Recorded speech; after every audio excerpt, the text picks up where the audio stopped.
എല്ലാവർക്കും നമസ്കാരം. ഇന്ന് നമ്മളൊരു ചിക്കൻ സമൂസയാണ് തയ്യാറാക്കുന്നത്. ഹോം മെയ്ഡ് ആയിട്ടുള്ള സമൂസ ഷീറ്റ് വെച്ചിട്ടാണ് നമ്മൾ ഈ ഒരു ചിക്കൻ സമൂസ റെഡിയാക്കി എടുക്കുന്നത്. ആദ്യം നമുക്ക് ഇതിൻ്റെ ഫില്ലിംഗ് ഒന്ന് തയ്യാറാക്കിയെടുക്കാം. അതിനായിട്ട് ഒരു പാനിലേക്ക് ഒരു 2 ടേബിൾ സ്പൂൺ വെളിച്ചെണ്ണ ഒഴിച്ചു കൊടുത്തിട്ടുണ്ട്. ഇതൊന്ന് ചൂടായി വരുമ്പോൾ നമുക്കിതിലേക്ക് 1/2 ടീസ്പൂൺ അളവിൽ പെരിഞ്ജീരകം പൊടിച്ചത് ചേർത്ത് കൊടുക്കാം. അതിനുശേഷം 2 സവാള നീളത്തിൽ അരിഞ്ഞതും കൂടി ചേർത്തിട്ട് നന്നായിട്ട് വഴറ്റിയെടുക്കാം. ഈ സവാള പെട്ടെന്നൊന്ന് വഴണ്ടി കിട്ടാനായിട്ട് നമുക്കിതിലേക്ക് ആവശ്യമുള്ള ഉപ്പ് ചേർത്ത് കൊടുക്കാം. അതിനുശേഷം ഇതിലേക്ക് പച്ചമുളക്, ഇഞ്ചി, വെളുത്തുള്ളി എന്നിവ ചതച്ചത് മിക്സിയിലിട്ട് ചതച്ചെടുത്തിരിക്കുന്നതാണ്. അതൊരു 2 ടീസ്പൂൺ ചേർത്ത് കൊടുക്കാം. എന്നിട്ട് ഇനി ഇത് നമുക്ക് നന്നായിട്ടൊന്ന് ബ്രൗൺ കളറാവുന്നവരെ വഴറ്റിയെടുക്കാം. ഇപ്പോൾ സവാള അത്യാവശ്യം വഴണ്ട് വന്നിട്ടുണ്ട്. ഇനി ഇതിലേക്ക് നമുക്ക് 1/2 ടീസ്പൂൺ മഞ്ഞൾപ്പൊടി, 1 ടീസ്പൂൺ മുളക് പൊടി, 1 ടീസ്പൂൺ ചിക്കൻ മസാല, പിന്നെ 1/2 ടീസ്പൂൺ കുരുമുളക് പൊടിയും കൂടി ചേർത്ത് കൊടുക്കാം. ഈ പൊടികളുടെ പച്ചമണമൊക്കെ മാറുന്നത് വരെ നന്നായിട്ടൊന്ന് വഴറ്റി കൊടുക്കാം. അതിനുശേഷം നമുക്കിതിലേക്ക് ഒരു ചെറിയ തക്കാളി നീളത്തിൽ അരിഞ്ഞതും കൂടി ചേർത്ത് കൊടുക്കാം. ചെറിയൊരു തക്കാളി ചേർത്ത് കൊടുത്താൽ മതി. ഒരുപാട് പുളിയായി കഴിഞ്ഞാൽ അത്ര ടേസ്റ്റ് ഉണ്ടാവില്ല.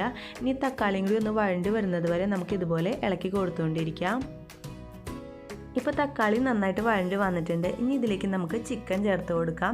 ചിക്കൻ, ഉപ്പ്, മഞ്ഞൾപ്പൊടി എന്നിവ ചേർത്തിട്ട് കുക്കറിലിട്ട് ഒന്ന് വേവിച്ചെടുത്തിരിക്കുന്നതാണ്. അതിനുശേഷം അതിൻ്റെ എല്ലൊക്കെ കളഞ്ഞിട്ട് കൈകൊണ്ട് ഇതുപോലെ പിച്ചി കീറി എടുത്തിരിക്കുന്നതാണ്. ഇതിനായിട്ട് ഏകദേശം 250 ഗ്രാമോളം ചിക്കൻ എടുത്തിട്ടുണ്ടായിരുന്നു. അപ്പോൾ ചിക്കൻ ഞാൻ മിക്സിയിലിട്ടൊന്നും അടിച്ചെടുത്തിട്ടില്ല. ജസ്റ്റ് കൈകൊണ്ട് തന്നെ എടുക്കുന്നതാണ് കുറച്ചും കൂടി നല്ലത്. അപ്പോൾ നമുക്ക് ഇടയ്ക്ക് കടിക്കാനൊക്കെ ആയിട്ടൊന്ന് കിട്ടും. ഈ ചിക്കനിലേക്ക് മസാലയൊക്കെ പിടിക്കുന്നത് വരെ നമുക്ക് നന്നായിട്ടൊന്ന് വഴറ്റി കൊടുക്കാം. ഏകദേശം 2-3 മിനിറ്റോളം ഇതുപോലെ വഴറ്റി കൊടുക്കണം. ഇനി ഇതിലേക്ക് നമ്മളൊരു സ്പെഷ്യൽ ഇൻഗ്രീഡിയൻറ്റ് ചേർത്ത് കൊടുക്കുന്നുണ്ട്. ഇതിൻ്റെ ടേസ്റ്റൊക്കെ കൂടാനായിട്ട് 1 ടീസ്പൂൺ അളവിൽ സോയാ സോസ് ചേർത്ത് കൊടുക്കാം. അപ്പോൾ നിങ്ങൾ ചിക്കൻ കറിയൊക്കെ വെക്കുമ്പോൾ എപ്പോഴും 1 ടീസ്പൂൺ അല്ലെങ്കിൽ 2 ടീസ്പൂൺ അളവിൽ സോയാ സോസ് ചേർത്ത് ഒരു പ്രത്യേക ടേസ്റ്റ് ആയിരിക്കുള്ളൂ. അപ്പോൾ ഇതിലേക്ക് നിങ്ങൾക്ക് തക്കാളിക്ക് പകരമായിട്ട് ടൊമാറ്റോ സോസ് വേണമെങ്കിലും ആഡ് ചെയ്ത് കൊടുക്കാം കേട്ടോ. അപ്പോൾ ടൊമാറ്റോ സോസ് ആഡ് ചെയ്ത് കൊടുക്കുകയാണെങ്കിൽ ഈ ഒരു സ്റ്റേജിൽ ആഡ് ചെയ്ത് കൊടുക്കാം. ഇനി ഇതിലേക്ക് കുറച്ച് മല്ലിയിലയും കൂടി ചേർത്തിട്ട് നമുക്ക് ഗ്യാസ് ഓഫ് ചെയ്യാം. ഇപ്പോൾ നമ്മുടെ ചിക്കൻ്റെ ഫില്ലിങ് തയ്യാറായിട്ടുണ്ട്. അപ്പോൾ ഇതാണ് നമ്മുടെ ഹോം മെയ്ഡ് ആയിട്ടുള്ള സമൂസ ഷീറ്റ്. ഇത് ഞാൻ ചപ്പാത്തി മേക്കർ വെച്ചിട്ടാണ് തയ്യാറാക്കിയിരിക്കുന്നത്. ഇതിന് മുന്നത്തെ വീഡിയോയിൽ ഞാൻ ഇതിൻ്റെ റെസിപ്പി ഷെയർ ചെയ്തിട്ടുണ്ടായിരുന്നു. അതിൻ്റെ ലിങ്ക് ഞാൻ ഡിസ്ക്രിപ്ഷൻ ബോക്സിൽ കൊടുത്തിരിക്കാം. വളരെ ഈസി ആയിട്ടാണ് ഞാൻ ഈ ഒരു സമൂസ ഷീറ്റ് തയ്യാറാക്കിയത്. അപ്പോൾ നിങ്ങൾ എന്തായാലും വീഡിയോ കാണാനായിട്ട് മറക്കണ്ട. ഇനി നമുക്ക് സമൂസ തയ്യാറാക്കാനായിട്ട് തുടങ്ങാം. അതിനായിട്ട് ഞാനിത് ഒട്ടിച്ച് കൊടുക്കാനായിട്ട് മൈദയുടെ ഒരു കൂട്ട് ഉണ്ടാക്കിയിട്ടുണ്ട്. കുറച്ച് മൈദയും വെള്ളവും കൂടി ചേർത്ത് മിക്സ് ചെയ്ത് വെച്ചിരിക്കുന്നതാണ്. പിന്നെ നമ്മൾ ഫില്ലിങ് കൊടുത്ത് മാറ്റി വെച്ചിട്ടുണ്ട്. ഇനി നമുക്കൊരു ഷീറ്റ് എടുത്തിട്ട് ഇത് എങ്ങനെയാണ് ഫില്ല് ചെയ്യണമെന്ന് നോക്കാം. ഒരു സമൂസ ഷീറ്റ് എടുത്തിട്ട് ഇതിൻ്റെ 2 സൈഡും ഇതുപോലെ ആക്കി കഴിഞ്ഞാൽ നമുക്ക് ഒരു കോൺ ഷേപ്പ് കിട്ടും. ഇനി ഇതിൻ്റെ ഒരു സൈഡിലോട്ട് നമ്മൾ മൈദയുടെ കൂട്ട് തേച്ച് കൊടുക്കുന്നുണ്ട്. ഇനി ഇതിൻ്റെ ഇപ്പുറത്തെ സൈഡ് എടുത്തിട്ട് ഇതുപോലെ ഒട്ടിച്ച് കൊടുക്കാം. അപ്പോൾ അടിയിൽ ഒട്ടിക്കുമ്പോൾ ശ്രദ്ധിക്കണം, അടിയിൽ ഇങ്ങനെ ഓപ്പൺ ആയിട്ട് ഇരിക്കരുത്. ശരിക്കും ഒന്ന് അമർത്തി കൊടുത്താൽ കറക്റ്റായിട്ട് ഒട്ടി വന്നോളും. ഇതുപോലെ അതിൻ്റെ അറ്റം ഒന്ന് അമർത്തി കൊടുക്കാം. ഇപ്പോൾ നമ്മുടെ സമൂസ ഷീറ്റ് കോൺ ഷേപ്പിലാക്കി ഇട്ടിട്ടുണ്ട്. ഇനി ഇതിൻ്റെ ഉള്ളിലേക്ക് നമുക്ക് ഫില്ലിങ് വെച്ച് കൊടുക്കാം. ഈ ഫില്ലിങ് ഒരുപാട് നിറച്ച് വെച്ച് കൊടുക്കരുത്. നിറച്ച് വെച്ച് കൊടുത്താൽ നമുക്കിത് ഒട്ടിച്ചെടുക്കാനായിട്ട് കുറച്ച് ബുദ്ധിമുട്ടായിരിക്കുള്ളൂ. ഇനി ഇതുപോലെ ഒരു സൈഡിലും കൂടി നമുക്ക് മൈദയുടെ കൂട്ട് തേച്ച് കൊടുക്കാം. എന്നിട്ട് ഇത് കൈ വെച്ചിട്ട് നന്നായിട്ടൊന്ന് അമർത്തി കൊടുത്താൽ ശരിക്കും ഒട്ടി വന്നോളും. ഇപ്പോൾ നമ്മുടെ ആദ്യത്തെ സമൂസ തയ്യാറായിട്ടുണ്ട്. ഇതുപോലെ തന്നെ നമുക്ക് ബാക്കി സമൂസയും തയ്യാറാക്കിയെടുക്കാം.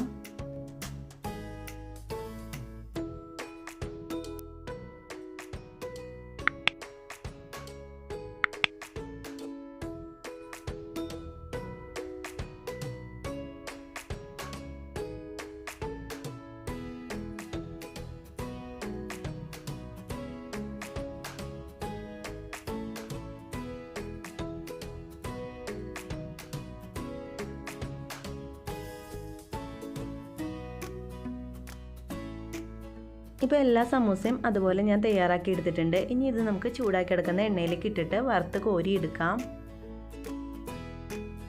ഒരു മീഡിയം ഫ്ലെയിമിൽ ഇട്ടിട്ട് വേണം നമുക്കിത് വറുത്തെടുക്കാനായിട്ട്. അപ്പോൾ നമ്മളിത് എണ്ണയിലോട്ട് ഇടുമ്പോൾ ശ്രദ്ധിക്കണം, നമ്മൾ ഒട്ടിച്ച് കൊടുത്ത ഭാഗം അടിയിലോട്ട് ആകത്തക്ക രീതിയിൽ വേണം ഇട്ട് കൊടുക്കാനായിട്ട്. ഇപ്പോൾ ഒരു സൈഡൊന്നും മൊരിഞ്ഞ് വന്നിട്ടുണ്ട്. ഇനി ഇത് നമുക്ക് മറിച്ചിട്ട് കൊടുക്കാം. ഇതുപോലെ തന്നെ നമുക്ക് 2 സൈഡ് നന്നായിട്ട് ഗോൾഡൻ കളറാവുന്നവരെ മൊരിയിച്ചെടുക്കാം.